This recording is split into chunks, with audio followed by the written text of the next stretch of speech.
Now, think about the claim that the natural world is all there is. This claim is logically equivalent to atheism. But I can't even imagine how you could scientifically prove atheism. Since science only studies the natural world, how could science possibly prove that there is nothing beyond the natural world? The only way that the naturalist could hold this would be by faith. But then he would contradict his own view, which says that we should only believe what can be scientifically proven. And thus his position seems to me to be internally incoherent. Now consider that second claim, that we should only believe what can be scientifically proven. I submit that this claim is demonstrably false. First of all, it's too restrictive. There are all sorts of truths which we all rationally accept, but which cannot be scientifically proven. For example, mathematical and logical truths, metaphysical truths, and even scientific truths. The fact is that science itself is permeated by unprovable assumptions, and thus it is simply too restrictive to contend that we should only believe what can be scientifically proven. But worse than that, the naturalist claim is self-refuting. For consider the statement, quote, "We should only believe what can be scientifically proven," end quote. Can that statement be scientifically proven? Well, obviously not. And thus the scientific naturalist's position refutes itself, and so it cannot be true. And thus there seems to be no good reason to believe that the natural world is all there is, and there's certainly no good reason to believe that we should only believe what can be scientifically proven. In short, it's hard to see any good reason to think that scientific naturalism is true. I think that the question points to a deep incoherence in the atheist point of view. Namely, if our beliefs are formed simply as a result of the selective advantage, that means that our belief-forming mechanisms don't aim at truth, they aim at survival. So how do we know that everything that we believe is not really true, it's just something that helps you to survive? In other words, there's no reason to think that the evolutionary story itself is true rather than just something that has survival value. Worse than that, Mr. Zindler is a determinist, and therefore everything that he thinks is just like, say, having a toothache or growing a leaf. There is no truth to it, it's just all determined. So how do you know that the views that you hold to aren't simply the result of physical stimuli rather than rationality? I think that atheism is ultimately destructive of rationality itself. I would like to examine Dr. Dacey's arguments on behalf of atheism to see whether they pass muster. And all five of his arguments share the same basic form. Step one is to say that if God existed, then we would expect to see blank, and you fill in the blank. Step two is, but we do not find blank, and therefore one concludes that God does not exist. Now, I want to make two general comments about this style of argumentation. First of all, it's enormously presumptuous. Basically, what Dr. Dacey is saying is that if God doesn't fulfill our expectations, then we should conclude that he doesn't exist. But who says that God has to fulfill our expectations? We're simply not in a position to dictate to God that he has to act in accordance with our expectations. Well, what about the second argument based on the success of science? Here the key premise is that if God existed, he would act in the world in ways that science must take into account. Well, again, I think that's plainly false. Miracles, by their very nature, are unrepeatable, but science only deals with predictable and repeatable phenomena.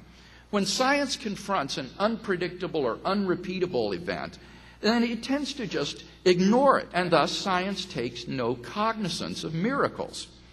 In fact, I would revise this premise to state, if God existed, he would create a universe operating according to certain natural laws, so that it is open to rational exploration and discovery. And that guarantees the success of natural science. Well, what about the third argument based on the mind-brain connection? The second premise, that the mind is entirely dependent upon the brain or the body, goes far beyond the evidence. At best, the evidence shows a correlation of mental events and brain events, but not dependency. Worse, though, this premise is self-defeating. For if the mind is entirely dependent upon the body, then causation between mind and body is a one-way street. The body can affect the mind, but the mind cannot affect the body. And that is incompatible with freedom of the will. Everything you believe is determined by the physical stimuli that you receive through your body. But then, what about Dr. Dacey's belief that his second premise is true? In that case, his belief is not the result of rational reflection or choice on his part. Rather, it's just physically determined for him. His believing it is no more rational than his having a headache. And so this premise is incapable of being rationally affirmed, and so it is literally self-defeating. Well, what about the fourth argument from evolution? This argument has real problems. Not only are the premises false, but the argument is logically invalid, so that even if both premises were true, the conclusion still wouldn't follow because the argument violates the rules of logic. To make the argument valid, you have to add an additional premise, 3. All life on Earth is the product of purely naturalistic evolution. You have to add that premise. But that premise goes far beyond the evidence, which at best supports microevolution within various natural kinds. In fact, if naturalistic evolution really is as inefficient and imperfect as Dr. Dacey claims that it is, then all the less reason we have to believe that life on Earth is the product of purely naturalistic evolution, given the incredible complexity of biological life. So this argument also tends to be self-defeating. The more evidence you have for the one premise, then the less reason you have to believe the other premise. But leaving that problem aside, why couldn't God use evolution as his means of creating life? Well, here Dr. Dacey's key premise is that if God existed, he would create living things by an efficient process. Well, I don't see any reason to think that that's true. As the philosopher Thomas Morris has pointed out, efficiency is important only for someone with limited time or limited resources or both. But God has unlimited time and unlimited resources at his disposal. For such a person, efficiency is just no big deal. So I don't have any confidence in Dr. Dacey's assumption that God would not use evolution as a means of generating biological complexity. What many atheists do at this point is revise the definition of atheism so that it is no longer the view that God does not exist, but it becomes merely the absence of belief in God. Anyone who lacks a belief in God is an atheist or an atheist. This is not only contrary to the traditional meaning of the word atheism, but it's really hopeless as a definition. For on this new definition, atheism is no longer a viewpoint or a position like there is no God. Rather, it's just a description of someone's psychological state, namely the state of lacking a belief in God. As such, atheism is neither true nor false. Now, all of this still leaves us wondering whether or not God exists. So, call it atheism or schmatheism, what we want to know is if God exists. And anyone who says that he does not needs to have some evidence or arguments for his position. I didn't say that atheists are irrational. I just think that there are good arguments for theism. Dr. Kappel says that in order to provide evidence for a position, you can either give philosophical arguments, inference to the best explanation, or testimonial evidence. And so what we want to ask is, why should we believe atheism is true? What justification of any of those sorts is there for atheism? And we just haven't heard it. We're looking for, how can I be a reasonable atheist? What grounds or justification is there for it? Now, I agree, we can treat God exists as a hypothesis about the world, and my burden has been to show that the God hypothesis is very rich in explanatory power. It explains a wide range of the data of human experience, moral values, consciousness, the origin of the universe, why something exists rather than nothing, the fine-tuning of the universe, the historical facts about Jesus of Nazareth. This is an explanatory hypothesis that covers a wide range of the data of human experience, and therefore it seems to me to be perfectly rational to hold to. What about fine-tuning? Here, Professor Wolpert says, well, it's just chance, it's just dumb luck. Again, I don't think that will work, because it's not just the probability or the improbability issue here, it's the probability of having a life-permitting universe. To give an analogy, suppose Bob is given a car for his birthday, and the license plate has on it CHT 4271. Now, there are millions of license plate numbers, and that number is highly improbable, yet it would occasion no special interest. But suppose Bob was born on August 8, 1949, and he finds on his birthday card the license plate BOB 8849. He would be obtuse if he just shrugged this off and said, oh, well, nothing to be explained about that. Any number is equally improbable, and there had to be some number on the car. But what makes this case different than the other? It is the combination of high improbability with an independently given pattern that results in what design theorists call specified complexity. And it is that that tips us off to the fact that this is not due to chance, it is due to design. I said we need to ask, what is the evidence for atheism?